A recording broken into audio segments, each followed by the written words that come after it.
प्रिय श्रोता बंधु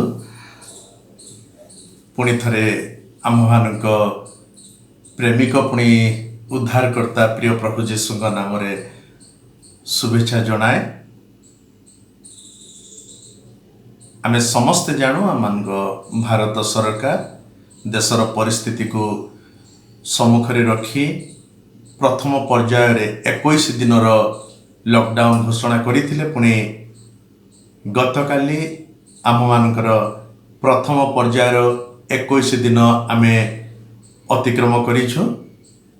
पुणी आम प्रभु आम प्रत्येक सहित रहिछंती, सुरक्षा देइछंती। पुणी आजिठु देशर द्वितीय पर्यायर लॉकडाउन आरंभ होइछि। ये तो आसंता मे मास 3 तारिख पर्यंत लॉकडाउन रहिबो। आमे आम देशर नियम को राज्यर नियम को पुणी परिस्थिति को गुरुत्व देउ, पुणी सजग रहू, सतर्कता अवलंबन करू, प्रभु निकट में प्रार्थना करू, निजे सुरक्षित रहिबा सहित अन्य मानकु सुरक्षा जोगाओ। तेबे एई भली परिप्रेक्षी रे आजिर संक्षिप्त आलोचना निमंते ईश्वरंकर सही पवित्र धर्मशास्त्र बाइबल रु गोटे अंश मु आपण पढ़ी शुणा चाहे। जो अंशटी आज मु आपण निमंते मनोनीत करिचे ताहा हितोपदेश 27 अध्याय पुणी तार 12 पद। हितोपदेश 27 अध्याय 12 पद ए प्रकार लिखा अछि। चतुर लोक विपद देखि आपना को लुचाए, मात्र असतर्क लोक आग बढ़ी शास्ति पाए। पुणी थरे पढ़िबी। चतुर लोक विपद देखि आपना को लुचाए, मात्र असतर्क लोक आग बढ़ी शास्ति पाए। राजा शलोमन जड़े ज्ञानी राजा। पुणी राजा शलोमन सदा प्रभु आत्मा चालना रे एई अंशटी को लिखुचंती। से कहती जे चतुर लोक विपद देखि आपना को लुचाए। चतुर जो ओडिया रे जो शब्दटी आमे देखिलु से शब्दटी पाई इंग्राजी जो शब्दर व्यवहार करा जायछि ताहला प्रुडेंट। प्रुडेंट रो अर्थ कौन? प्रुडेंट रो अर्थ हला जत्नशील पुणी दूरदर्शी। तेबे आमने ए स्थान रे कहि परिबा जे जणे जत्नशील व्यक्ति पुणी जणे दूरदर्शी व्यक्ति विपद देखि आपना को लुचाए।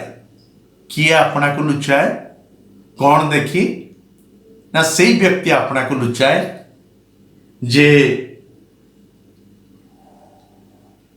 सतर्कतार सहित जीवन अतिबाहित करुछि।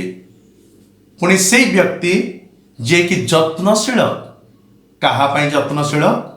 निज निमंते जत्नशील, निज परिवार निमंते जत्नशील, निज आत्मीय मान निमंते जत्नशील, निज पड़ोशी निमंते जत्नशील, निज ग्राम निमंते जत्नशील, निज मंडली निमंते जत्नशील, निज सहर निमंते जत्नशील, निज जिला निमंते जत्नशील, निज राज्य निमंते जत्नशील, पुणी निज देश निमंते जत्नशील। से भली व्यक्ति जेतले विपद को देखे, विपद आसीबार देखे, आपना को लुचाए, आपना को लुचाए।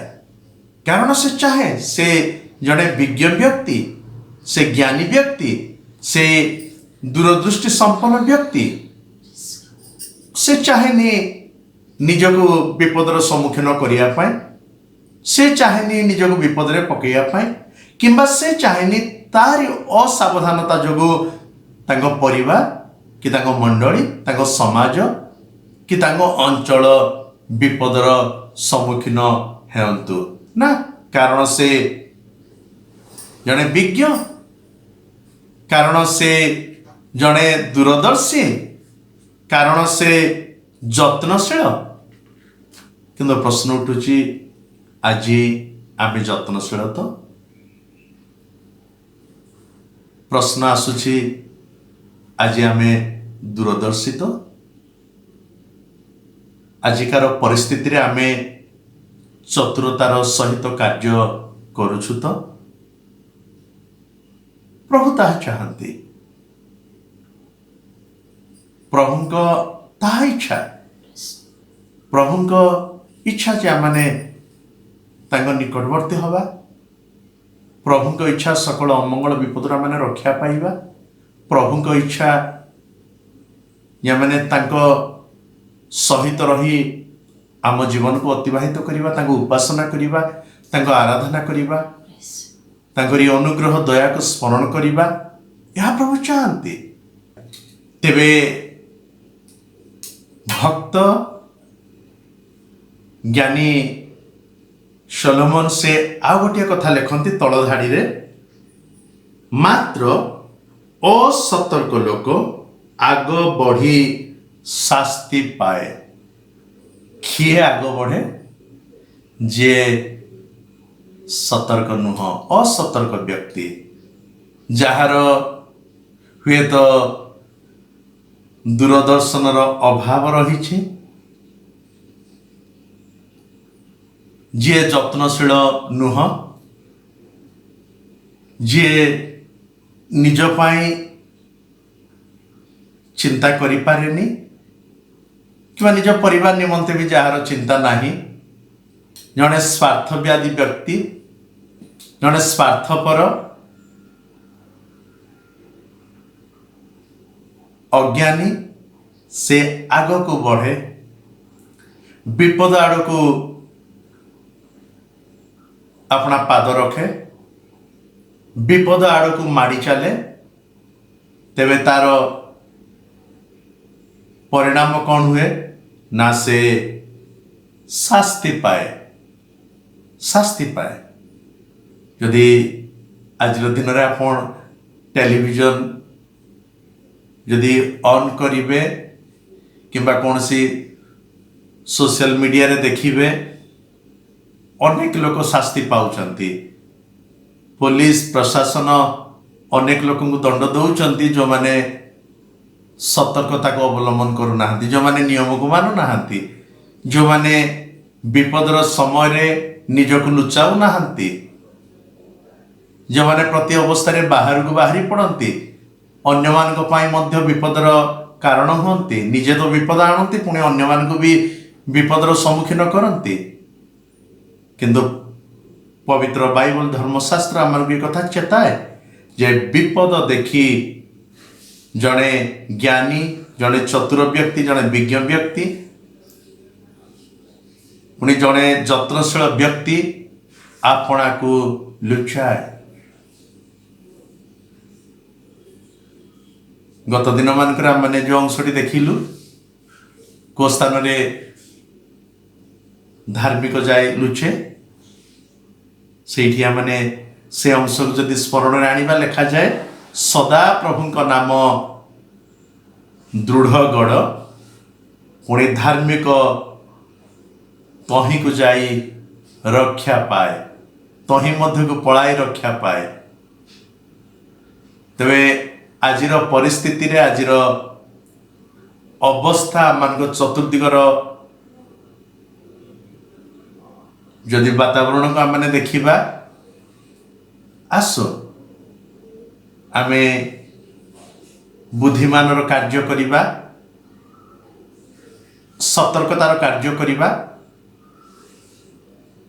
ଯେତେବେଳେ ଚତୁର୍ଦିଗରେ ବିପଦ ଦେଖିବାକୁ ମିଳୁଛି, ଆସ ନିଜକୁ ଲୁଚାଅ, ଗୃହ ମଧ୍ୟରେ ରହୁ, ଗୃହ ମଧ୍ୟରେ ରହୁ ରହୁ ସେଇ ପ୍ରଭୁଙ୍କ ନିକଟବର୍ତ୍ତୀ ହେଉ। ପ୍ରଭୁ ତ ଆମମାନଙ୍କୁ ଗୃହ ମଧ୍ୟରେ ରହିବା ପାଇଁ ଏଇଥିପାଇଁ ସୁଯୋଗ ଦେଲେ ଯେ ଆମମାନେ ଜଗତର ଅନ୍ୟାନ୍ୟ ସମସ୍ତ କାର୍ଯ୍ୟ ପୁଣି ସେଥିର ବ୍ୟତିବ୍ୟସ୍ତତା ଠାରୁ କିଛି ସମୟ ପାଇଁ, କିଛି ନିର୍ଦ୍ଦିଷ୍ଟ କାଳ ପାଇଁ ଅଲଗା ରହିବା, ପୁଣି ସେଇ ପ୍ରଭୁଙ୍କୁ ସ୍ମରଣ କରିବା ଯେଉଁ ପ୍ରଭୁ ଆମ ପ୍ରତ୍ୟେକଙ୍କର ଯତ୍ନ ନିଅନ୍ତି, ଯେଉଁ ପ୍ରଭୁ ଚାହାନ୍ତି ତାହାଙ୍କ ସହିତ ଆମମାନଙ୍କର ଘନିଷ୍ଠତା ବୃଦ୍ଧି ପାଉ, ଯେଉଁ ପ୍ରଭୁ ଆମ ସହିତ ଘନିଷ୍ଠତାର ସହିତ ଜୀବନ ଅତିବାହିତ କରିବା ପାଇଁ ଚାହାନ୍ତି, ଯେଉଁ ପ୍ରଭୁ ଆମ ହୃଦୟ ମଧ୍ୟରେ ବସବାସ କରିବା ପାଇଁ ଚାହାନ୍ତି, ଯେଉଁ ପ୍ରଭୁ ଆମ ହୃଦୟ ରୂପ ସିଂହାସନରେ ବିରାଜମାନ ହେବା ପାଇଁ ଚାହାନ୍ତି। କିନ୍ତୁ ଯଦି ଆପଣ ତାଙ୍କୁ ସ୍ୱାଗତ କରିବେ ନିଜ ହୃଦୟ ମଧ୍ୟକୁ, ଆପଣ ସେଇ ପ୍ରଭୁଙ୍କୁ ନିମନ୍ତ୍ରଣ କରିବେ ନିଜ ହୃଦୟ ମଧ୍ୟକୁ, ନିଜ ପରିବାର ମଧ୍ୟକୁ, ତେବେ ସେ ଆପଣଙ୍କ ହୃଦୟ ମଧ୍ୟରେ, ଆପଣଙ୍କ ପରିବାର ହୃଦୟ ମଧ୍ୟରେ ପ୍ରବେଶ କରିବେ। ପୁଣି ଆପଣ ତାଙ୍କରି ପବିତ୍ର ଉପସ୍ଥିତିକୁ ଅନୁଭବ କରିବେ। ପୁଣି ବିପଦରୁ ରକ୍ଷା ପାଇବା ସହିତ ସେ ସ୍ୱୟଂ ଈଶ୍ୱରଙ୍କ ସହିତ ଆପଣଙ୍କର ସମ୍ପର୍କ, ସହଭାଗିତା ବୃଦ୍ଧି ପାଇବ। ପୁଣି ଆପଣ ପ୍ରଚୁର ଆତ୍ମିକ ଆଶୀର୍ବାଦ ପାଇବେ। ଜାଗତିକ ଆଶୀର୍ବାଦ ପାଉ ପାଉ ଆତ୍ମିକ ଆଶୀର୍ବାଦର ଅଂଶୀ ହେବେ। ତେବେ ଆସୁ ଆମେ ସେଇ ବୁଦ୍ଧିମାନ, ଜ୍ଞାନୀ, ପୁଣି ଯତ୍ନଶୀଳ, ଦୂରଦୃଷ୍ଟି ସମ୍ପନ୍ନ ବ୍ୟକ୍ତିଙ୍କ ପରି ହେଉ। ପୁଣି ନିଜକୁ ଲୁଚାଅ ବିପଦର ଦିନରେ। ତେବେ ଆସନ୍ତୁ ସେଇ ପ୍ରଭୁଙ୍କ ନିକଟରେ ପ୍ରାର୍ଥନା କରିବା। ସ୍ୱର୍ଗୀୟ ପ୍ରଭୁ, ଧନ୍ୟବାଦ ଦେଉ ଆଜିର ଦିନ ପାଇଁ, ସୁରକ୍ଷା ଦେଇଛ ଏପର୍ଯ୍ୟନ୍ତ। ବାକିତକ ସମୟକୁ ଆମେ ତୁମ ନିକଟକୁ ଆଣୁଛୁ ପ୍ରଭୁ, ନିଜ ନିଜକୁ, ନିଜ ପରିବାରକୁ, ଆତ୍ମୀୟମାନଙ୍କୁ, ଆମ ରାଜ୍ୟ, ଆମ ଦେଶ, ପୁଣି ଦେଶବାସୀ ପ୍ରତ୍ୟେକଙ୍କୁ ତୁମ ଚରଣ ତଳକୁ ଆଣୁଛୁ। ସୁରକ୍ଷା ଦିଅ, ତୁମରି ଅନୁଗ୍ରହ ଆମ ପ୍ରତ୍ୟେକଙ୍କ ସଙ୍ଗ ଧରୁ। ଗୌରବ ତୁମରି ହେଉ। ପ୍ରଭୁ ଯୀଶୁଙ୍କ ଅତି ପବିତ୍ର ପୁଣି ମହତ୍ ନାମରେ ଏହି ପ୍ରାର୍ଥନା ଉତ୍ସର୍ଗ କଲୁ। ଆମେନ୍। ପ୍ରିୟ ଶ୍ରୋତା ବନ୍ଧୁ, ସୁରକ୍ଷିତ ରୁହନ୍ତୁ। ପୁଣି ସେଇ ପ୍ରଭୁଙ୍କ ନିକଟବର୍ତ୍ତୀ ହୋଇ ଆଶୀର୍ବାଦର ଅଂଶୀ ହୁଅନ୍ତୁ। ଧନ୍ୟବାଦ।